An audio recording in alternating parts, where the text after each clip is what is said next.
ओम श्री परमात्मने नमः। ओम नमो भगवते वासुदेवाय। ओम श्री कृष्णाय नमो नमः। जेठ मास महात्म्य अध्याय 18 की पावन कथा में हम आज सुनेंगे निर्जला एकादशी व्रत का वर्णन। भीमसेन जी कहने लगे कि हे तात, आपने जो एकादशी का व्रत और उसका जो महात्म्य कहा है, यह मुझको कुछ मूढ़ चित होने से सत्य प्रतीत नहीं होता।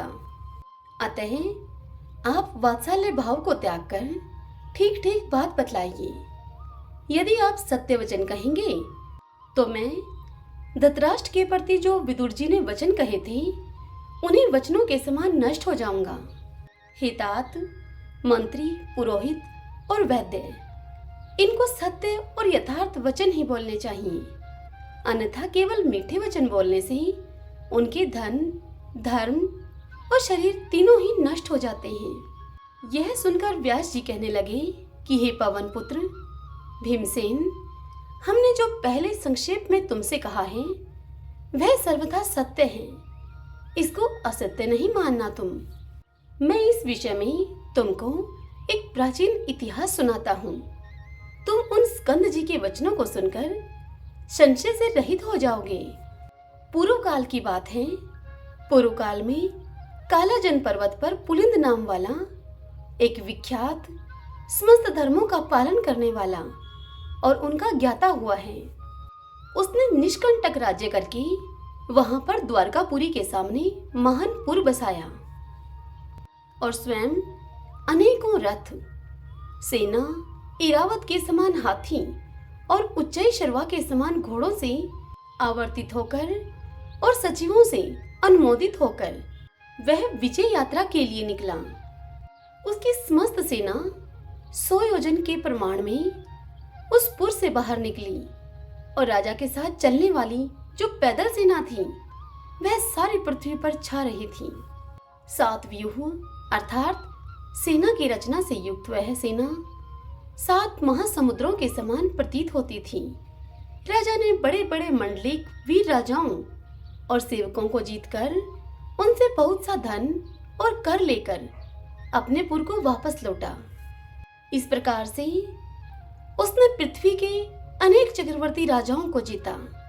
जिस सेनापति को वह बलवान सुनता था, वहां वेग पूर्वक जाकर उनको वह जीत लेता था।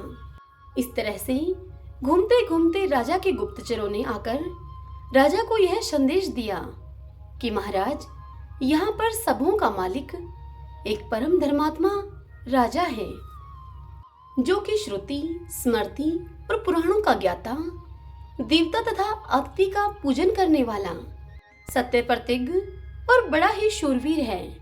आज तक वह किसी भी राजा से जीता नहीं गया है। उसको बिना जीते आपकी कीर्ति इस भूमंडल में संतोषदायक नहीं हो सकती। अपने गुप्तचरों से यह समाचार सुनकर राजा पुलिंद ने अपने मंत्रियों और सेना के सहित उस प्राचीन पुरी के संपूर्ण नगर को चारों तरफ से घेर लिया और राजा पुलिंद के सैनिक उस नगर के चारों तरफ स्थित हो गए। जैसे वन में बहुत से गीदड़ों के द्वारा एक सिंह घेर लिया गया हो, इसी प्रकार से उन्होंने उस नगर को चारों ओर से घेर लिया। हे तपोधन, उस समय उस नगर में बड़ा कोलाहल मचा। कुछ लोगों ने राजा से और कुछ ने मंत्रियों से जाकर कहा कि हे राजन, उस दिन ज्येष्ठ मास के शुक्ल पक्ष की एकादशी की तिथि थी। उस नगर के सभी लोग स्नान आदि करके भगवान विष्णु की पूजा में रत हो गए और पूजा में लीन होने के कारण आपस में वे बातचीत भी नहीं करते थे। ऐसे समय में राजा पुलिंद के सैनिकों ने ग्राम में घुसकर लूटपाट मचा दी। इसी बीच में किसी ग्रामवासी ने राजा पुलिंद को नमस्कार करके हाथ जोड़कर अति शांति और विनम्रता के साथ जाकर यह वचन कहे। उसने कहा कि हे राजन, आज बड़े पुण्य को देने वाली एकादशी का व्रत है और हमारे राजा समस्त नागरिकों के साथ एकादशी की पूजा में स्थित हैं। आज समस्त नागरिक लोग तथा राजा भोजन, भाषण, हिंसा, मिथ्या वचन तथा और भी किसी काम का किसी भी प्रकार का दोषकर्म नहीं करेंगे। इसलिए आप, हे राजन, आज और कल के लिए हम पर कृपा कीजिए। मैं अपने राजा की आज्ञा से नहीं आया हूँ। मैंने यहाँ की जो निश्चित बात है वह बात स्वयं अपने आप और अपने विचार से आपको कहने के लिए आया हूँ। अतः हे राजन, इन दिनों में आप जो कुछ भी करेंगे हमारे राजा उसे सहन करेंगे, परंतु परसों क्या होगा यह मैं नहीं कह सकता हूँ और न ही मैं जानता हूँ कि परसों क्या होगा।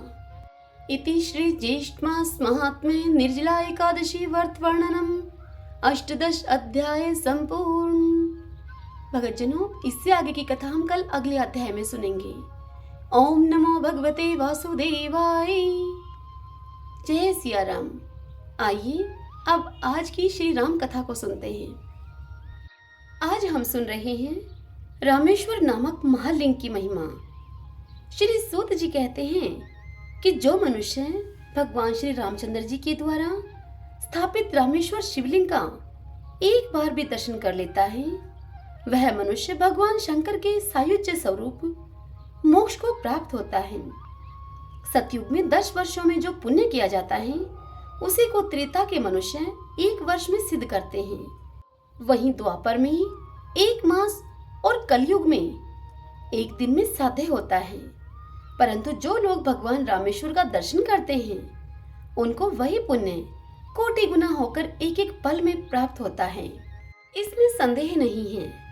रामेश्वर नामक महालिंग में सब तीर्थ, संपूर्ण देवता, ऋषि, मुनि तथा पितृ विद्यमान हैं, जो एक समय, 2 समय, तीनों समय अथवा सर्वदा ही मोक्षदायक रामेश्वर नामक महादेव जी का स्मरण या फिर कीर्तन करते हैं, वे पाप समूह से मुक्त हो जाते हैं और सच्चिदानंद में अद्वैत रूप साम शिव को प्राप्त होते हैं। रामेश्वर नामक शिवलिंग भगवान श्री रामचंद्र जी के द्वारा पूजित हुआ है।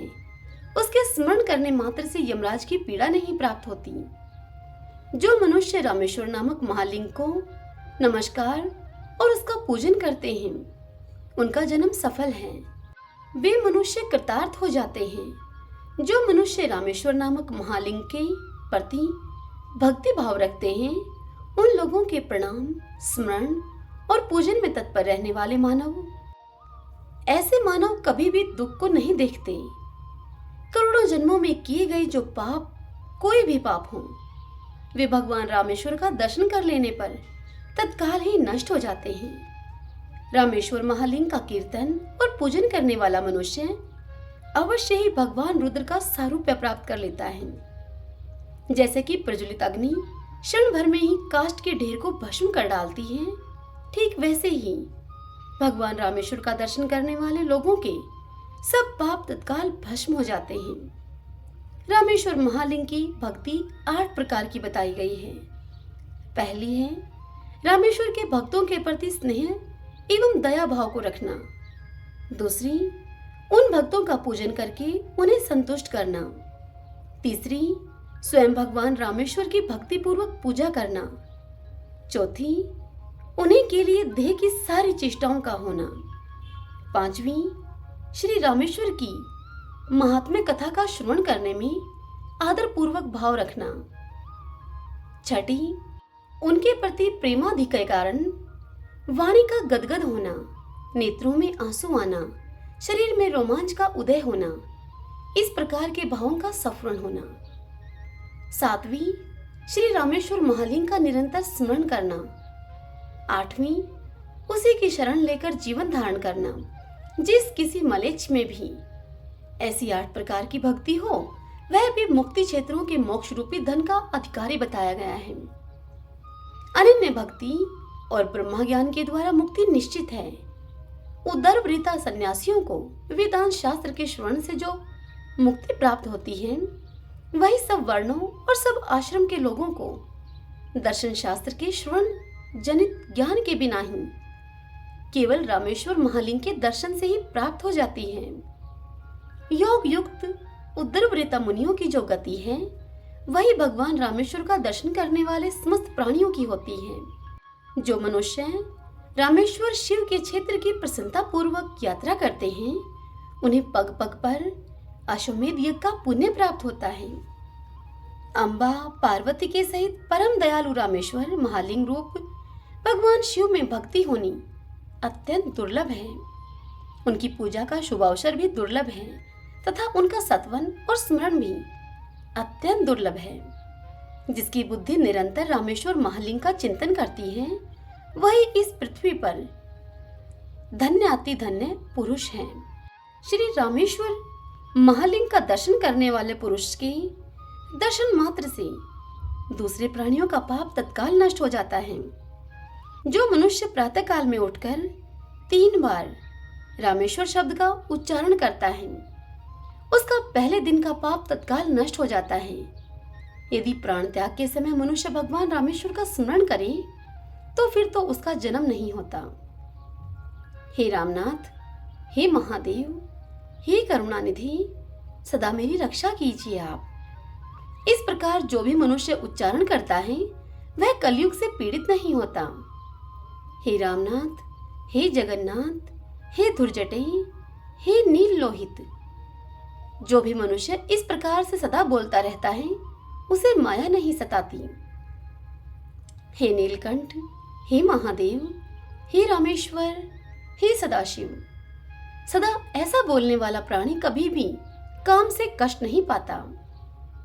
हे रामेश्वर, हे यमराज के शत्रु, हे कालकूट विष का भक्षण करने वाले शिव, प्रतिदिन इस प्रकार के उच्चारण करने वाला मनुष्य कभी क्रोध से पीड़ित नहीं होता। जो शैफ्टिक आदि भिन्न भिन्न शिलाओं से भगवान रामेश्वर का मंदिर बनाता है, वह श्रेष्ठ विमान पर बैठकर भगवान शिव के लोक को जाता है। जो मनुष्य भक्ति पूर्वक त्रिशूलधारी भगवान रामेश्वर के स्नान के समय में रुद्र अध्याय, चमक, पुरुषोक्त, त्रिसुपर्ण, पंचशांति तथा पावमानी आदि ऋचाओं को प्रेम पूर्वक जपता है, वह कभी भी नरक का कष्ट नहीं पाता है। जो रामेश्वर महालिंग को गाय के दूध से स्नान कराता है, वह अपनी 21 पीढ़ियों का उद्धार करके शिवलोक में पूजित होता है। दही से स्नान कराने वाला मनुष्य सब पापों से छुटकर भगवान विष्णु के लोक में प्रतिष्ठित होता है। रामेश्वर शिव को नारियल के जल से कराया हुआ स्नान ब्रह्मा हत्या आदि पापों का नाशक बताया गया है। वस्त्र से छानकर शुद्ध किए हुए जल के द्वारा रामेश्वर महादेव को स्नान करने वाला पुरुष वरुण लोक में जाता है। पुष्पों के सुगंध से वासित जल के द्वारा दयानिधान रामेश्वर महालिंग को स्नान कराने वाला मनुष्य शिवलोक में पूजित होता है। राम सेतु धनुष कोटि में विराजमान भगवान रामेश्वर, ऐसा उच्चारण करके मनुष्य जहाँ कहीं भी स्नान करे, सेतु स्नान का फल वह प्राप्त करता है। जो भी मनुष्य रामेश्वर शिव के टूटे फूटे हुए मंदिर को बनाता है या फिर उस मंदिर की मरम्मत कराता है, वह 10 सहस्त्र ब्रह्म हत्याओं को जला डालता है। जो भी मनुष्य भगवान रामेश्वर के आगे प्रसन्नता पूर्वक दीपक अर्पण करता है, वह अविद्यामय अंधकार का भेदन करके प्रकाश स्वरूप सनातन ब्रह्मा को प्राप्त होता है। भगवान रामेश्वर के उद्देश्य से जो थोड़ा भी आदर पूर्वक दान किया जाता है, वह दाता को परलोक में अनंत फल देने वाला होता है। महाक्षेत्र रामेश्वर में श्री रामनाथ जी के समीप निवास करने वाला मनुष्य पुनरावृत्ति रहित मोक्ष को प्राप्त होता है। संसार का लाड़ प्यार को छोड़कर आपत्तिग्रस्त मनुष्यों की पीड़ा को दूर करने वाले रामेश्वर महालिंग का श्रवण, कीर्तन और स्मरण करना चाहिए। भगवान रामेश्वर का पूजन, वंदन, स्मरण, श्रवण और दर्शन कर लेने पर कोई वस्तु दुर्लभ नहीं रह जाती। जो लाए हुए गंगा जल के द्वारा रामेश्वर नामक महालिंग को स्नान कराता है, वह मनुष्य शिव के लिए भी आदरणीय हो जाता है। जब तक मृत्यु नहीं आती, जब तक बुढ़ापे का आक्रमण नहीं होता और जब तक संपूर्ण इंद्रियां स्थिर नहीं हो जाती, तभी तक मोक्ष चाहने वाले मनुष्यों को सदैव भगवान रामेश्वर का वंदन, पूजन, चितवन और सत्वन कर लेना चाहिए।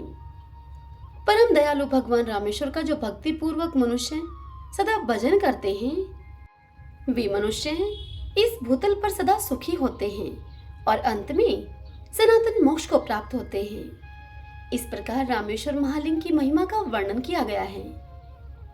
जो इस प्रसंग को भक्ति पूर्वक पढ़ता है या सुनता है वह मनुष्य श्री रामेश्वर की सेवा के परम उत्तम फल को पाता है। हरि ओम तत्सत। ओम नमो भगवते वासुदेवाय। जय सिया राम। आज की ये कथा यहीं पे समाप्त हुई। इससे आगे कल की कथा में हम सुनेंगे भगवान श्री राम के द्वारा राक्षसों के सहित रावण का वध और सेतु के क्षेत्र में रामेश्वर लिंग की स्थापना। कल हम इस पावन कथा का रसपान करेंगे। आपको यह कथा यदि पसंद आई हो तो इस वीडियो को आप लाइक करें और कमेंट बॉक्स में ओम नमो भगवते वासुदेवाय लिखें। यदि आप हमारे चैनल पर पहली बार आए हैं तो हमारे इस चैनल श्री कृष्ण दीवानी को आप सब्सक्राइब कर लीजिएगा। सभी वीडियोस का नोटिफिकेशन पाने के लिए बेल आइकन की बटन को प्रेस कर लीजिएगा और यदि अपनों के साथ इसे शेयर करना चाहते हैं तो यह बहुत अच्छे और पुण्य का काम है, अवश्य कीजिएगा। हरे कृष्णा।